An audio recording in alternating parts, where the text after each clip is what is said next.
Oke, Assalamualaikum warahmatullahi wabarakatuh. Kita lanjut di pertemuan yang kelima, yaitu tentang konsep dan atau bidang manajemen.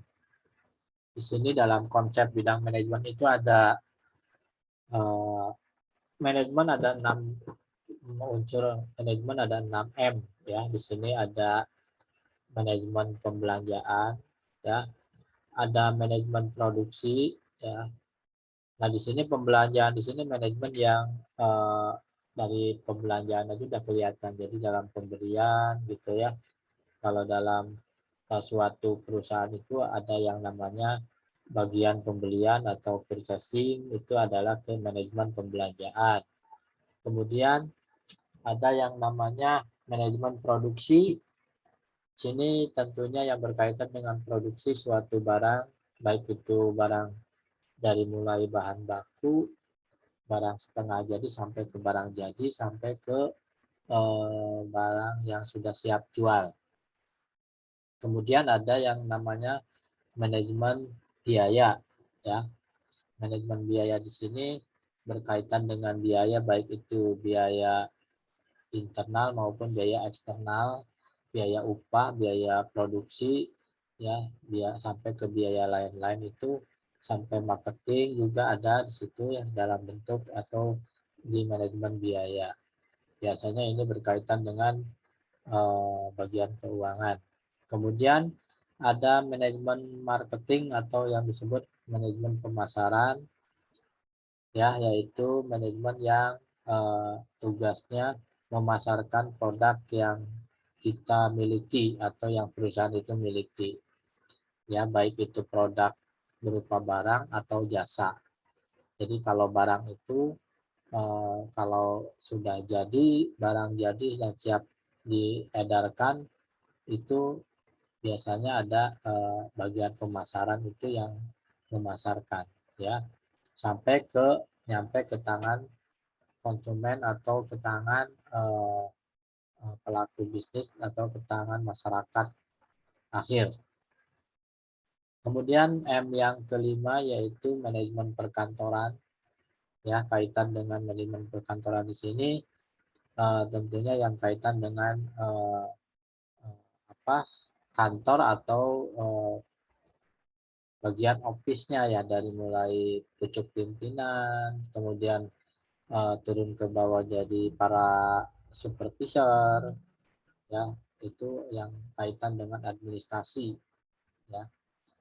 Dan yang terakhir ada manajemen sumber daya manusia, itu yang berkaitan dengan semua karyawan, dari mulai OB, kemudian bagian produksi, bagian packing atau bagian keuangan, bagian marketing, produksi, pembelanjaan, itu masuk ke dalam manajemen sumber daya manusia. Jadi ini mencakup semua ya, dari pucuk pimpinan sampai ke bawah, sampai ke office boy ya, itu adalah manajemen sumber daya manusia. Jadi di sini dalam konsep bidang manajemen itu tadi ada 6 M ya, ada manajemen pembelanjaan, produksi, biaya, pemasaran, perkantoran, dan sumber daya manusia.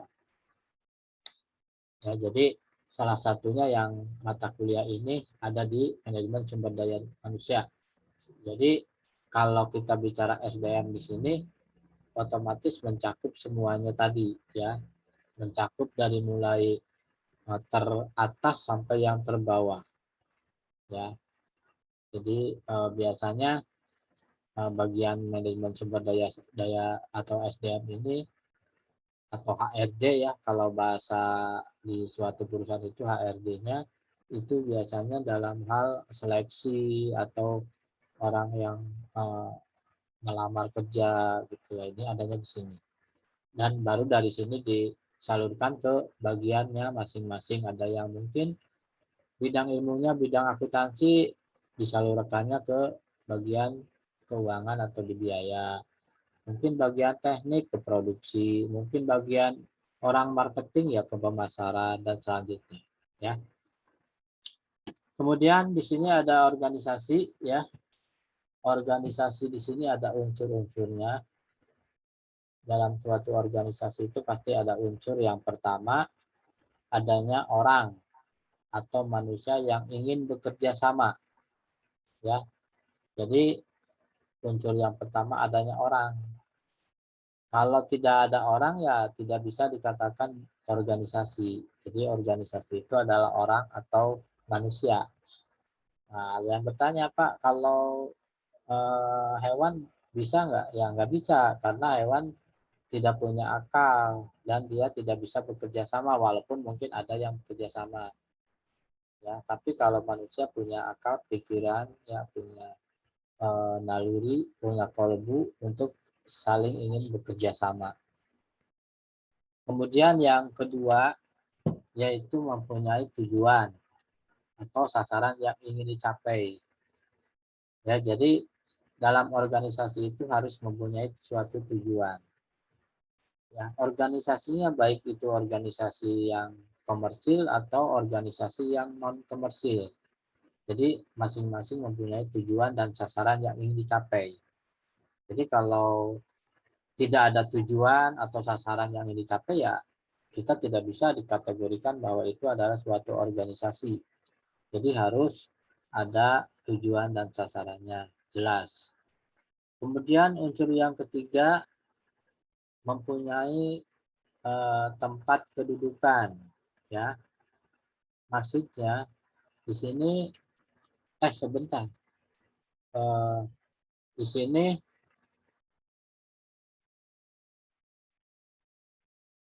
sebentar ini belum di ini ya, belum di share ya saya. Lupa. Kita lupa saya. Sorry. Nah, di sini ada tadi ya mungkin teman-teman mau di screenshot yang ini ada konsep bidang manajemen ya di sini ada tadi 6M, ada manajemen pembelanjaan, ada manajemen produksi, ada manajemen biaya, ada manajemen marketing atau pemasaran, manajemen perkantoran, dan manajemen sumber daya manusia. Belum muncul ya PPT-nya? Muncul, Pak. Udah ada? Iya, ada. Oke. Ada, Pak. Bidang manajemen ini kan. Ya betul. Tadi sorry tadi lupa saya pikir udah di-share. Ya, baik itu tadi yang udah dijelaskan. Kemudian yang kedua di sini ada organisasi ya. Ada unsur-unsur organisasi. Tadi yang pertama adanya orang atau manusia yang ingin bekerja sama. Tadi udah dijelaskan bahwa suatu organisasi itu harus ada yang mengerjakannya yaitu manusia. Nggak mungkin tumbuhan, nggak mungkin barang atau benda mati atau hewan sekalipun tidak bisa. Tidak bisa dikategorikan itu suatu organisasi kalau tidak mau bekerja sama. Kemudian yang kedua mempunyai tujuan atau sasaran yang ingin dicapai. Jadi kalau suatu organisasi itu harus mempunyai tujuan. Tujuannya apa nih? Mendapatkan profit kah atau tidak mendapatkan profit atau mendapatkan semacam goodwill, nah itu adalah organisasi ya. Jadi yang ingin dicapai baik itu organisasi yang komersil maupun organisasi yang non komersil. Kemudian yang berikutnya yaitu sebentar.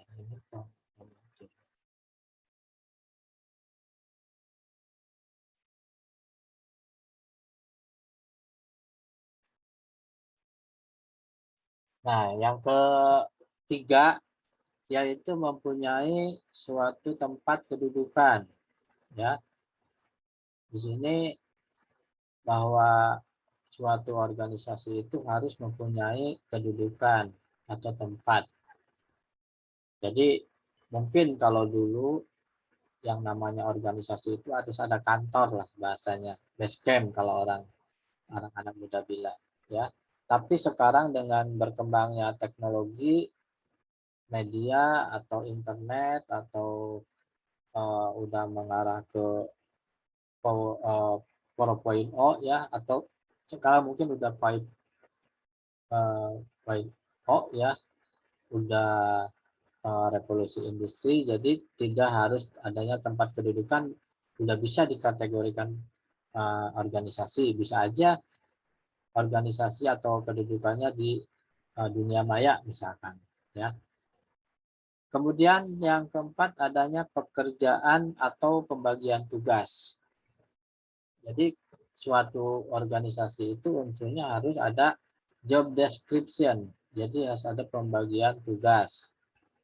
Jadi misalkan direktur tugasnya apa, wakil direktur apa, atau mungkin kalau di kampus ada dekan tugasnya apa, wakil dekan 1, 2, 3 apa, ketua jurusan, sekretaris jurusan, sampai ke akademik, sampai ke OB. Jadi ada pembagian tugasnya masing-masing. Yang kelima adanya struktur organisasi yang menghubungkan antara orang atau antar bagian. Jadi struktur organigramnya harus ada ya. Dalam kalau dalam organisasi itu harus jelas, sekecil apapun organisasi ya minimal harus ada ketua, wakil ketua, sekretaris, bendahara, itu paling kecil sederhana. Bisa aja ketua ada wakil ketua 1, 2, 3. Misalkan kalau di kampus ada dekan. Dekan ada wakil dekan 1 bagian akademik, wakil dekan 2 bagian keuangan, wakil dekan 3 bagian kemahasiswaan. Nah, itu jadi masing-masing punya job dan tugasnya masing-masing. Ya, jadi ada organigram bagian, misalkan ada bendahara ya berkaitan dengan keuangan. Bagian sekretaris ya berkaitan dengan administrasi secara ini ya, bukan administrasi non keuangan, dalam arti surat menyurat kayak gitu, itu di sekretaris. Mungkin ada bagian humas yang berhubungan dengan masyarakat luar, atau apa, kalau kita ada kerjasama misalkan sama kampus lain, nah itu adalah bagian humas. Atau mungkin humas bisa dipecah lagi, ada bagian bidang kerjasama, itu ngurusnya kerjasama aja baik dalam atau di luar negeri ya. Kemudian yang keenam adanya lingkungan yang saling mempengaruhi ya. Maksudnya bahwa dalam suatu organisasi itu ada lingkungan yang tadi saling mempengaruhi, adanya take and give, misalnya ada organisasi tentang anggap aja organisasi koperasi misalkan. Nah, itu ada yang saling mempengaruhi, ada lingkungan, ada anggotanya, ada masyarakatnya, ada pengurusnya. Nah, itu atau ada pengawasnya atau pembina. Nah, itu saling mempengaruhi ya satu sama lain.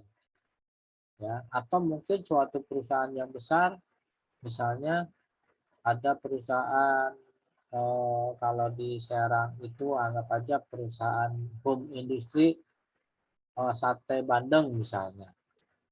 Nah, itu ada lingkungan yang saling mempengaruhi, ada pembelinya, ada penjualnya, ada yang memasarkannya, ada yang eh, mengepeknya, nah itu, atau ada yang memproduksinya, kan macam-macam. Jadi saling mempengaruhi ya.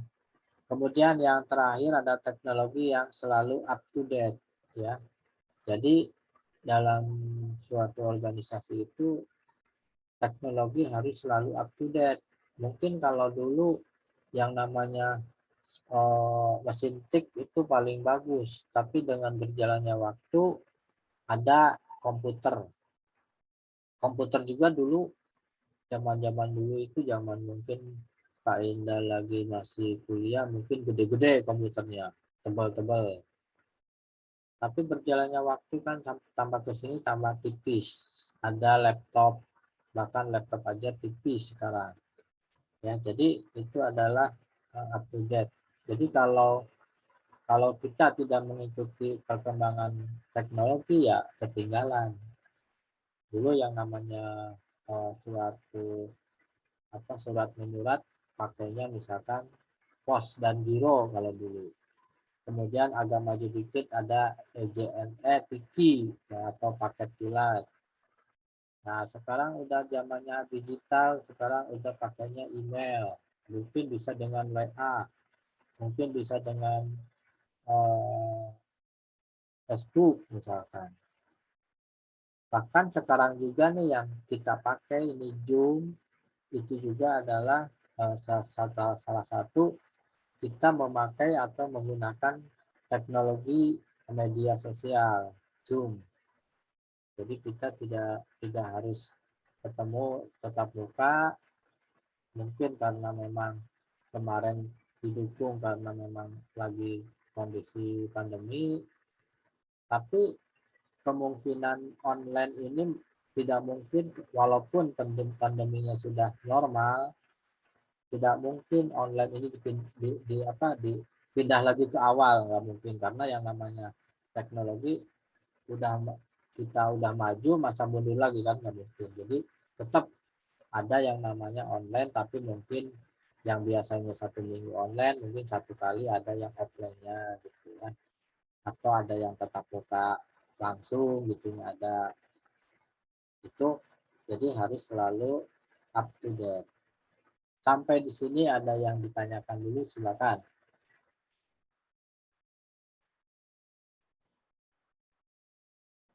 Mana ada yang ditanyakan? Anis, Neneng, Amin, Amalia, atau siapa tadi?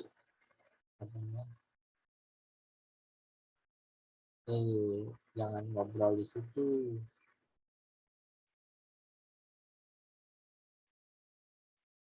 Silakan kalau ada yang ditanyakan.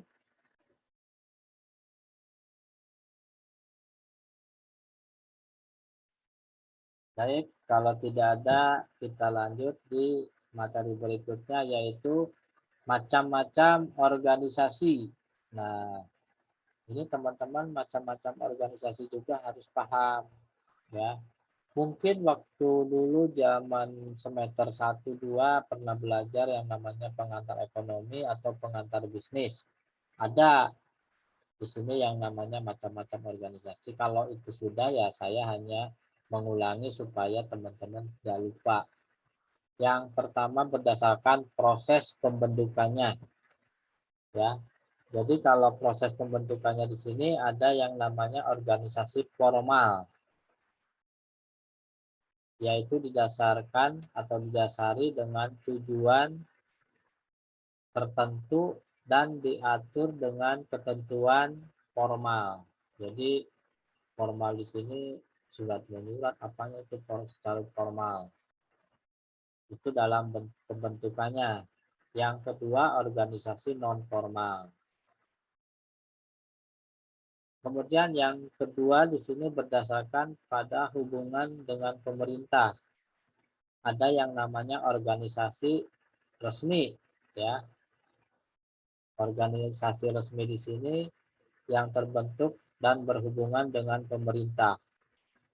Jadi izinnya ada ya, dari mulai surat izin usahanya ada, yayasannya ada, aktenya ada, notarisnya ada. Nah, itu berkaitan dengan pemerintah.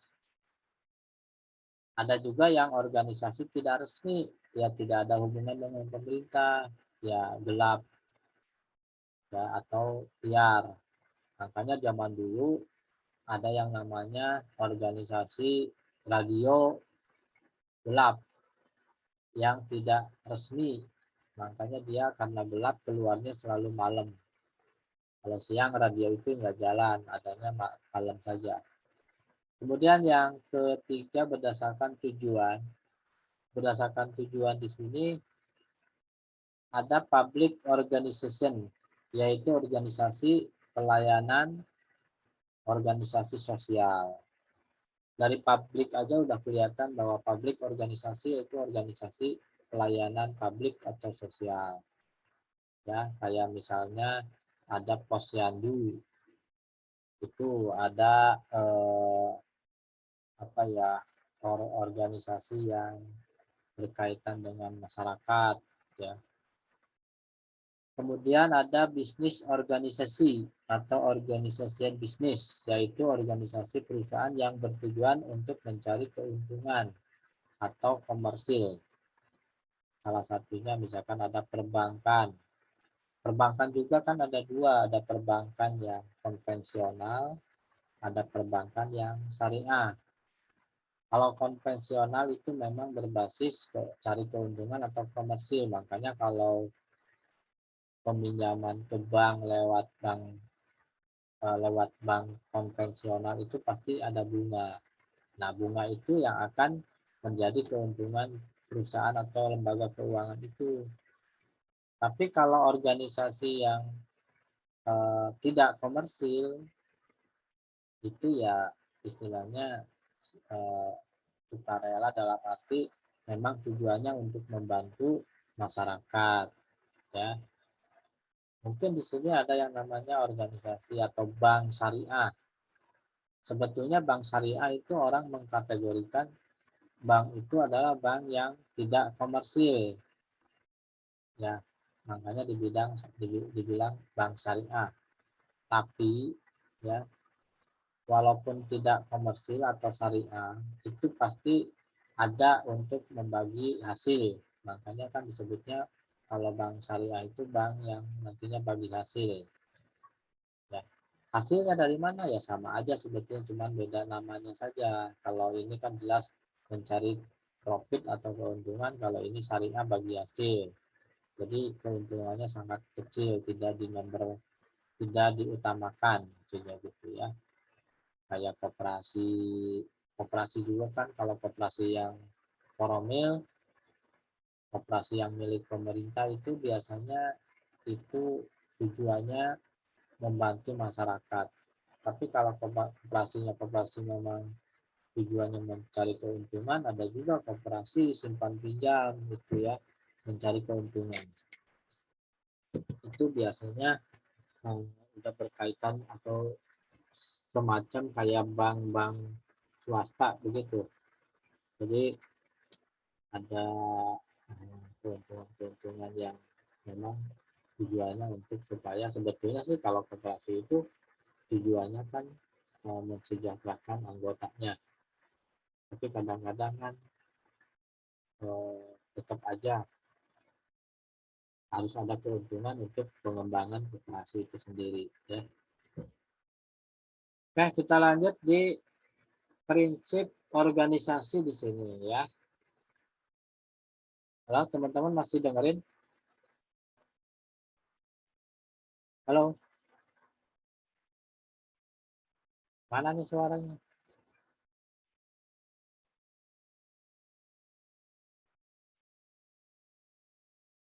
Oh, ada, masih dengerin ya? Oke. Kelihatan PPT-nya? Kelihatan Pak. Kelihatan Pak. Oke. Oke, nggak apa-apa. Iya, sepakat kita sampai jam berapa nih? 10. Hah? Jam 11? Enggak.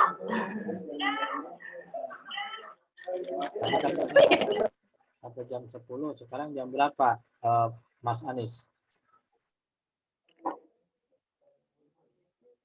Baik, di sini ada prinsip-prinsip organisasi. Yang pertama yaitu organisasi garis otoritas. Ya. Harus jelas mulai dari atas sampai ke bawah.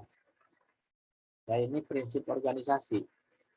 Jadi garis otoritas di sini harus jelas. Mana dari pucuk pimpinan sampai ke OB itu harus jelas. Jangan sampai jabatannya pimpinan tapi masih ngurus bagian OB, itu salah kaprah. Sebetulnya tidak begitu ya. Yang namanya otoritas di sini harus jelas itu. Kalau yang atas ya urusannya job desk-nya yang tetap yang atas, yang bawah ya yang bawah. Ya, tapi kadang-kadang kan orang kita enggak. Salah satu contoh di kampus. Dekan sebetulnya urusan dekan kan untuk hanya ide rapat sama rektor, tapi kadang-kadang dekan ikut campur ke bagian bawahan, itu nggak baik bagi kesehatannya. Kemudian yang kedua, setiap organisasi mempunyai tujuan. Tadi yang udah dibilang, termasuk unsur bahwa setiap organisasi harus ada tujuan. Tujuannya apa nih?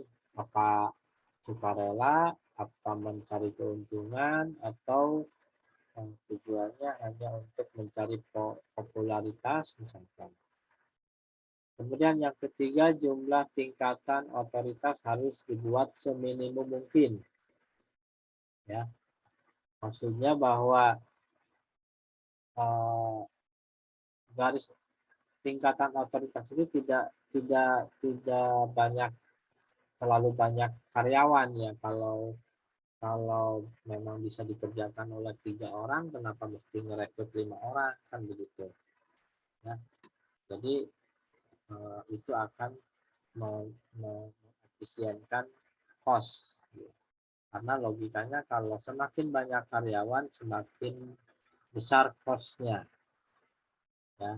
Makanya kadang-kadang mungkin teman-teman pernah dengar yang namanya di perusahaan itu ada yang namanya dirumahkan, nanti dipanggil lagi. Nah, itu sebetulnya pemecatan secara tidak langsung atau sangat halus ya, dirumahkan itu. Ya kapan dipanggil lagi? Ya, belum tentu gitu ya. Dan yang kedua, sekarang kan tidak kadang-kadang perusahaan tidak menerapkan karyawan tetap kontrak. Nanti diperpanjang lagi gitu modelnya. Kenapa? Karena kalau udah tetap pasti ada yang namanya kesehatan, yang namanya pensiun, yang namanya THR gitu ya. Kemudian yang keempat, tidak seorang pun dalam organisasi yang diperintahkan oleh lebih dari satu supervisor. Ya, misalkan di sini ada orang yang kerja punya atasannya supervisor bagian produksi ya, yang memerintah ya produksi itu. Tidak boleh bagian keuangan memerintah orang produksi ya, atau sebaliknya tidak boleh. Jadi harus satu ke atas itu harus satu lurus, tegak lurus, dalam arti ya kalau bagian produksi anak buahnya ya produksi, bagian marketing ya marketing, tidak campur aduk. Kemudian pembatasan jumlah orang yang diawasi. Nah, itu biasanya tidak, kalau semakin banyak orang harus semakin dibagi-bagi juga, tidak apa, misalkan karyawannya yang ada 50 orang tapi yang ngawasin cuma 1 orang, ya itu tidak baik ya, tidak kondusif.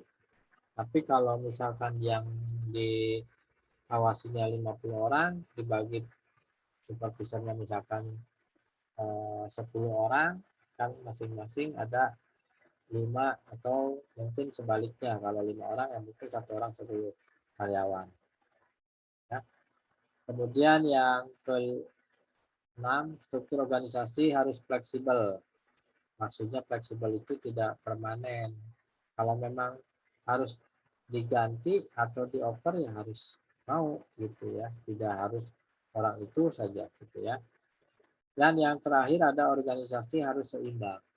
Ya, maksud seimbang di sini, kalau organisasinya kecil ya karyawannya jangan terlalu banyak.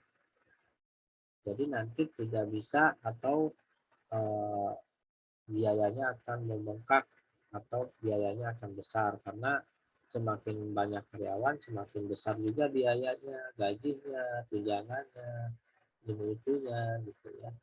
Jadi harus seimbang aja. Kalau tutup 1 orang bagian pembelian ya sudah, kalau udah berkembang misalkan usahanya jadi maju, pembeliannya jadi 3 atau 4 orang ya kenapa enggak gitu, rekrut lagi. Oke, sampai di sini ada yang ditanyakan dulu, silakan teman-teman. Sekarang udah jam 9.42, masih ada 8 menit. Masih ada. Aku cukup, Pak.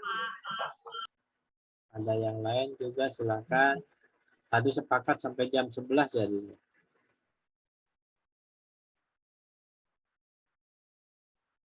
Sampai jam berapa nih? 10 kita.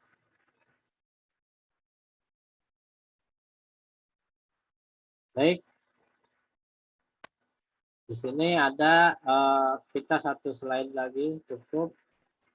Di sini ada yang namanya struktur organisasi dalam bentuk diagram. Nah, di sini ada yang namanya organisasi lini. Ya, organisasi lini di sini yaitu satu manajer membawahi 4 manajer atau wakil manajer bahasanya. Jadi ada manajer personalia, produksi, pemasaran, keuangan. Masing-masing manajer ini atau supervisor ini mempunyai anak buah atau karyawan. Ya. Baik, mungkin teman-teman sampai di sini dulu. Atau ada yang ditanyakan dulu atau ada yang didiskusikan, silakan. Karena kalau saya tulis yang ngomong nanti teman-teman malah ngantuk. Saya ngomong teman-teman ngobrol ya gimana? Silakan, ada yang ditanyakan. Kalau tidak ada mungkin sampai di sini dulu. Kalau si itu suruh masuk ya, siapa? Amalia ya. Amalia gimana nanti absennya? Amalia, Pak. Iya, absennya gimana itu? Itu Iya, temannya Pak. Dini, Iya. temannya Dini kan? Iya, Pak. Ya, Amalia suruh masuk karena absennya nanti. Ini ada himbauan kalau terlalu banyak minum teh kotak itu kadar gulanya tinggi. Kenapa, Pak? Iya, saya dapat berita katanya kalau minuman teh kotak itu Minta kotak. iya kadar gulanya tinggi tuh. Iya, bener sih, Pak. Wih.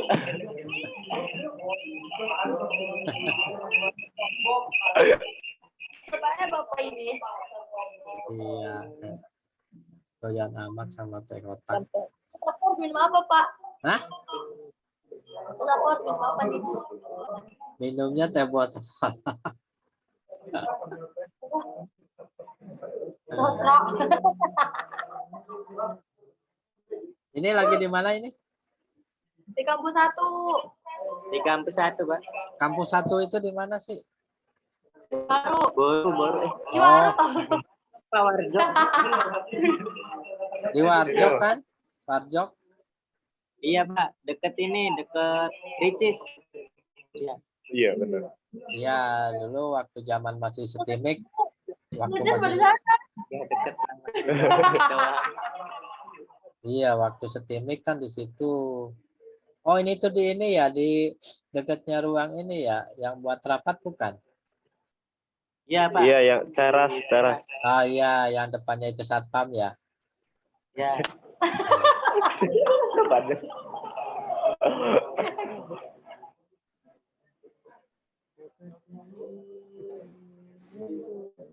Oke, ada yang ditanyakan, silakan Anis, Dini, sama siapa nih yang di absennya?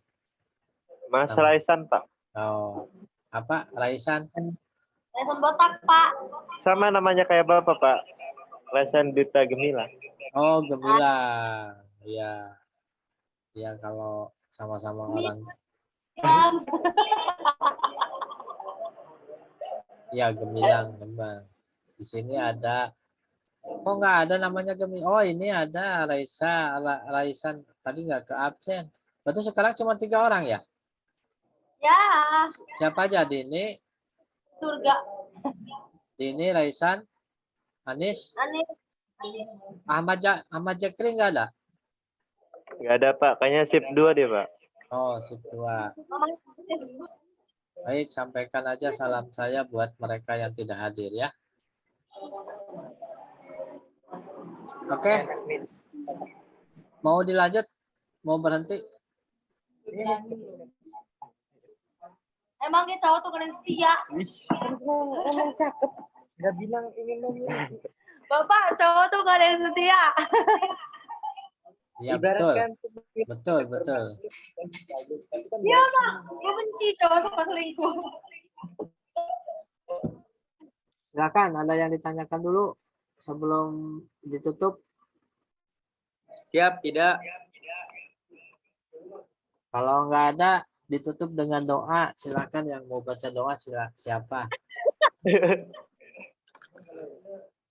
Bapak, sebelum penutup